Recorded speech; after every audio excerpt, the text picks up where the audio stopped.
9월 2일 화요일 뉴스송화의 온라인 큐티를 시작하겠습니다. 오늘의 큐티인 책 본문은 사도행전 1장 15절부터 26절까지 말씀이고요. 제가 읽을 말씀은 26절 한 절의 말씀을 읽도록 하겠습니다.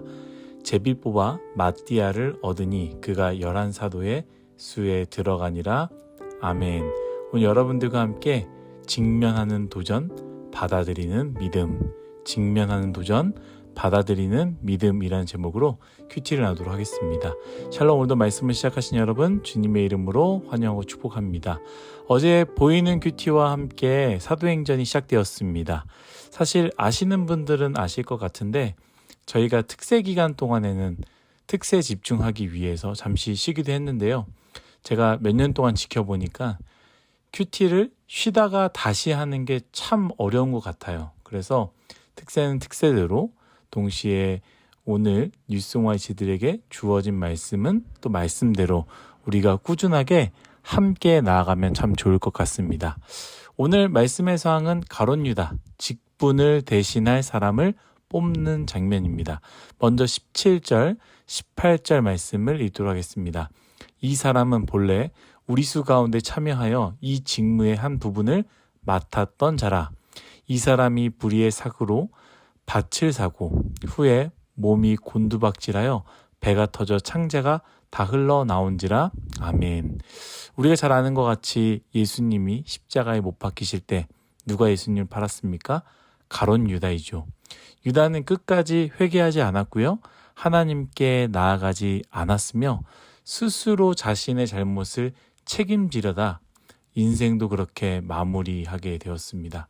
그래서 예수님의 제자, 12제자이자 12사도의 사역 중에 한 사람이 빠지게 되면서 베드로는요, 한 사람을 다시 세워 유다의 직분을 대신하고자 합니다. 여기서 꼭 나눠야 되는 부분이 있는데요. 두 가지예요. 첫 번째는 왜 가룟 유다의 자리는 누군가가 대신했어야 했는가입니다. 아시다시피 예수님의 12제자 중에 가룟 유다는 자살했지만 다른 제자들 또한 순교를 당합니다. 그러나 가룟 유다 외의 다른 제자들의 죽음에는 누군가로 대체하지 않았다라는 점이죠. 왜입니까? 다른 제자들의 죽음은 죽었지만 죽지 않았기 때문입니다.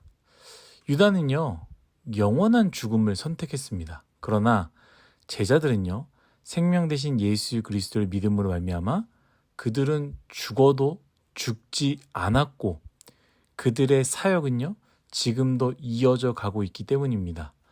베드로의 죽음, 야고보의 죽음, 바울의 죽음을 생각하면 끔찍하지만 그들의 사역은요, 여전히 살아있고 그것이 2000년이 지난 21세기를 살아가는 우리에게 여전히 살아서 역사하고 있기 때문입니다.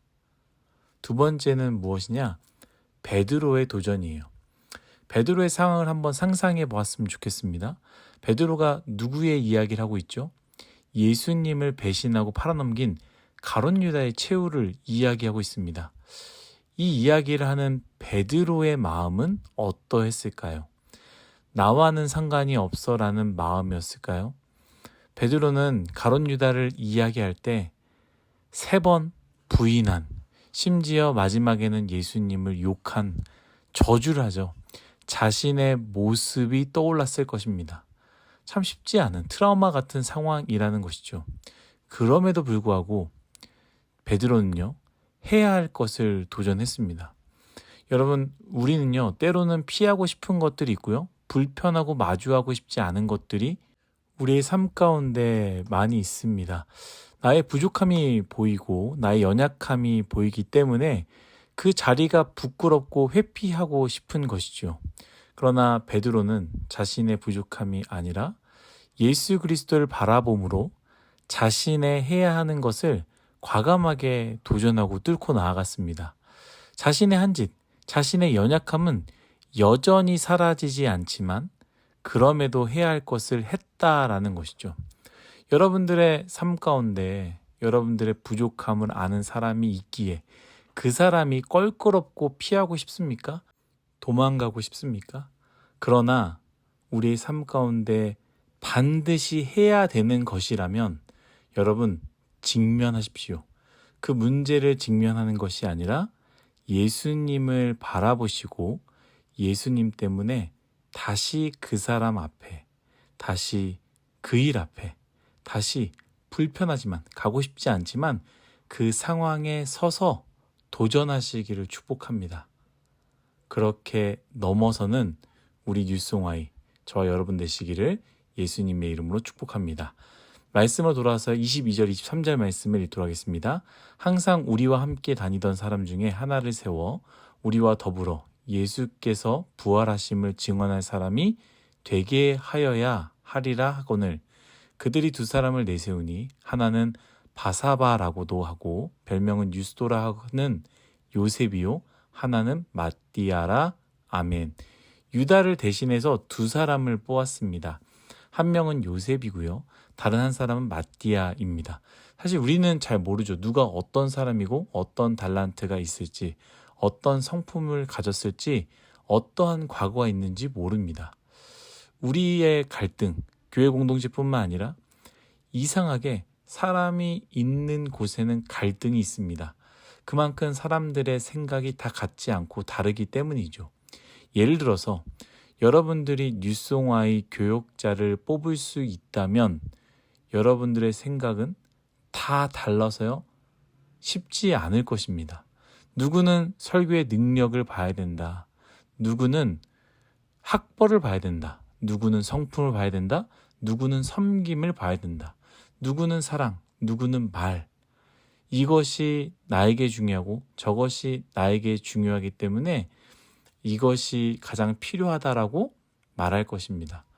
여러분들은 무엇이 중요하고 무엇으로 어떤 기준으로 누구를 뽑아야 되겠습니까? 아마도 그 당시에도 마찬가지 아니었을까요? 누군가는 요셉을 뽑아야 된다고, 누군가는 마띠아를 지지했을 것입니다. 서로가 달랐겠지요. 그런데 성경은 무엇이라 말하고 있느냐? 그들이 인기 투표를 하지 않았고요. 눈에 띄는 실력과 능력, 저 사람은 이런 걸 했고 저런 걸 했기 때문에 그런 얘기를 하지 않았다는 것이죠. 가지고 있는 외적인 것을 보고 뽑은 것이 아니라 무엇을 했습니까? 제비 뽑기. 우리가 생각하는 운빨이 아니라 하나님의 주권을 온전하게 인정하는 제비 뽑기로 진행했다라는 것이죠. 잠언 16장 말씀에 이런 말씀이 있습니다. 제비는 사람이 뽑으나 모든 일을 작정하기는 여호와께 있느니라. 아멘. 무엇입니까? 하나님 뜻에 맞는 것을 뽑으려 했다라는 것이죠. 그리고 더 중요한 게 있습니다, 여러분. 이것을 여러분들과 꼭 나누고 싶어요. 하나님의 뜻에 맡기고 그리고 하나님의 주권대로 되었다면 여러분, 우리의 몫은요, 온전하게 받아들이는 것이 우리의 몫이며 동시에 우리에게 갈등이 아니라 평화가 찾아온다라는 거예요. 얼마나 많은 교회와 공동체가 대화하고 기도하고 투표도 하지만 결국에 내가 원하는 사람이 되지 않았다고, 내가 원하는 대로 되지 않았다고 싸우고 또 싸우고 떠나는지 모릅니다. 여러분, 말씀 보십시오.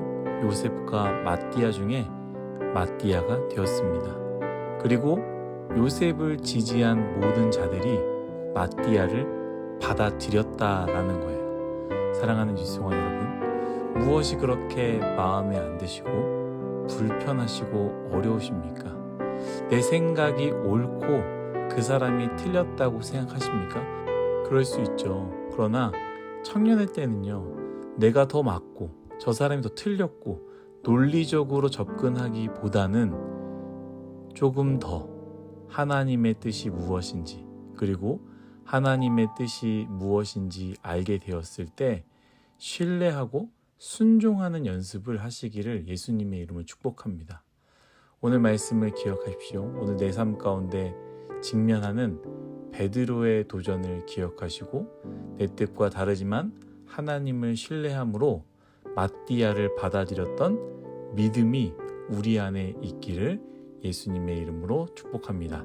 다 같이 기도하겠습니다. 하나님, 나의 인생 하나님의 말씀대로, 하나님 뜻대로 내 생각과 나의 옳음이 아니라 주님이 기뻐하시는 것이 나와 맞지 않더라도 받아들이는 믿음을 허락하여 주옵소서. 감사하며 예수님의 이름으로 기도드렸습니다. 아멘.